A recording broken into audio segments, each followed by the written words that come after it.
दोस्तों, आज की कहानी है औरत ही औरत की दर्द समझती है। कहानी अगर पसंद आए तो वीडियो को लाइक और सब्सक्राइब जरूर करना। जिंदगी में सब कुछ तयशुदा नहीं होता, कभी कुछ ऐसा भी हो जाता है जिसकी आपने ख्वाब में भी उम्मीद नहीं की होती है।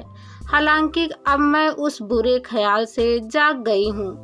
राशिद ने मेरी तकदीर को बदलना चाहा था, मुझे मोम की गुड़िया समझकर अपने सांचे में ढालना चाहा था। यूँ तो राशिद मेरी जिंदगी में दबे पैर चला आया था।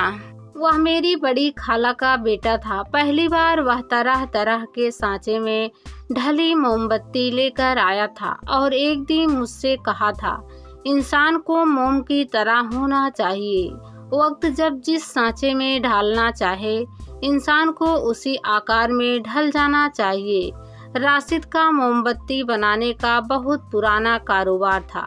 हमारे शहर में भी राशिद की बनाई मोमबत्ती की काफ़ी मांग बढ़ गई थी। अब वह दिल्ली से कुछ नए सांचे लेकर आया तो हमारे ही घर पर रुका। राशिद ने मेरे सामने मोम पिघलाकर सांचे से मोमबत्ती बनाई।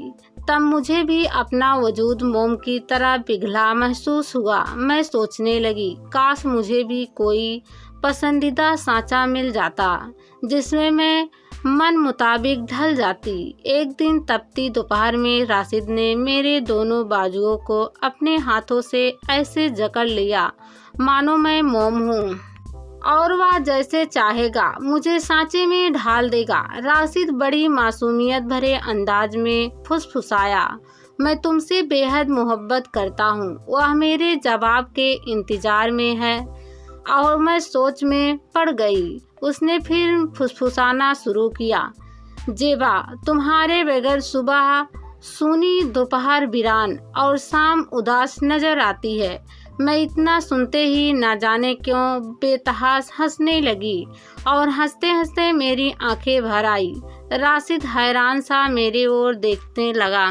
मैंने अपनी बाहें छुड़ाकर राशिद से कहा, मर्द की फितरत अजीब होती है। जब तक वह किसी चीज को पा नहीं लेता उस पर जान छिड़कता है, मगर उसे पा लेने के बाद वह उसे भूल जाता है।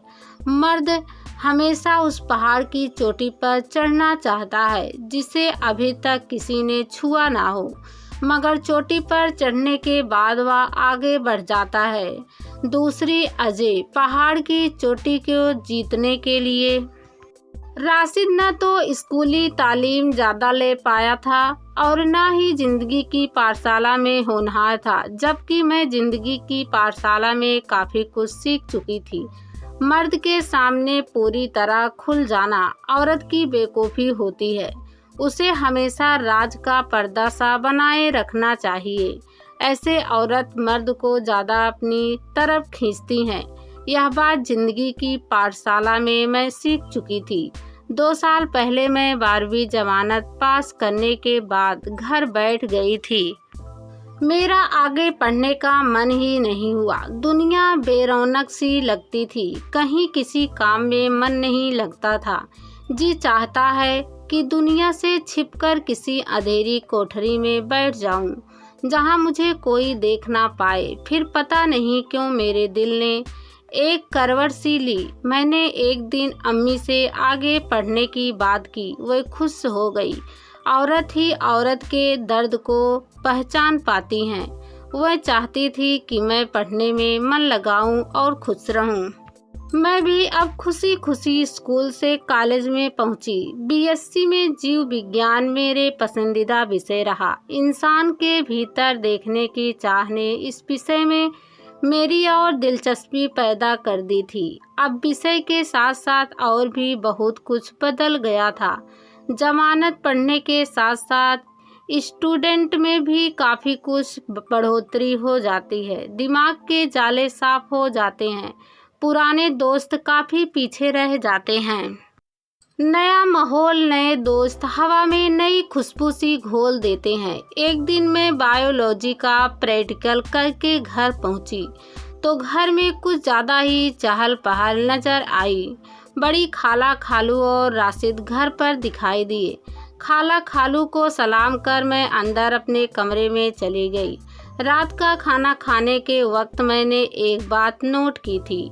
राशिद मुझे एक अलग तरह की मुस्कान से देख रहा था। खाना खाने के बाद मौका मिलने पर राशिद मेरे पास आया और बोला, जेबा अब वक्त आ गया है, तुम्हें मेरे सांचे में ढलना होगा। तुम्हें तो मालूम है कि मेरे पास कितने सांचे हैं। मैं जब जिस सांचे में चाहूँ मोम पिघलाकर नई शक्ल दे देता हूँ। मैं राशिद की सोच से काफ़ी आगे बढ़ चुकी थी। उसे जवाब देना मैंने मुमकिन नहीं समझा। सुबह कॉलेज जाते वक्त अम्मी मेरे पास आई। कुछ देर तक वह मुझे देखती रही, फिर धीरे से बोली, जेबा बाजी तेरा रिश्ता मांगने आई है। तेरे अब्बा तो खामोश हैं, तू ही की बात क्या जवाब दूं। मैंने अम्मी की तरफ देखा। वह अजीब से हालत में थी।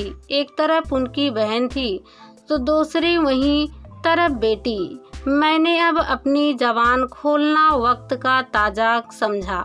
मैंने कहा, अम्मी अब वक्त काफ़ी आगे बढ़ चुका है और ये लोग पुराने वक्त पर ही ठहरे हुए हैं। आप खुद बताइए कि क्या राशिद मेरे लायक है। वैसे भी मुझे आगे बढ़ना है, काफ़ी आगे जाना है। मेरे अपने सपने हैं जो मुझे पूरे करने हैं। मैं पिंजरे में बंद मजबूर बेसहारा पंछी की तरह नहीं हूँ जिसका कोई भी मोल भाव कर ले। मैं खुले आसमान में उड़ने वाला पंछी हूँ जो अपनी मंजिल खुद तय करता है। मेरे इनकार के बाद मुझ पर मेरे ही घर में राशिद ने तेजाब का एक भरा हुआ मग फेंका था। वह तो मैं समय पर पलट गई थी और सारा तेजाब मेरी पीठ और हाथ पर ही गिर सका था। घर में कोहराम मच गया था। अब्बा घर पर नहीं थे। अम्मी ही फौरन मुझे अस्पताल ले गई थी। 1 महीने के इलाज के बाद मैं बेहतर हो सकी थी। मैं अपने विचारों में, इरादों में पहले से भी ज़्यादा मजबूत हो गई थी। राशिद को तो उसके लिए की सज़ा मिली ही, मगर मैंने भी अपनी जीने की इच्छा को जिंदा रखा और आज एक कामयाब टीचर के तौर पर अपने पैरों पर खड़ी हूँ।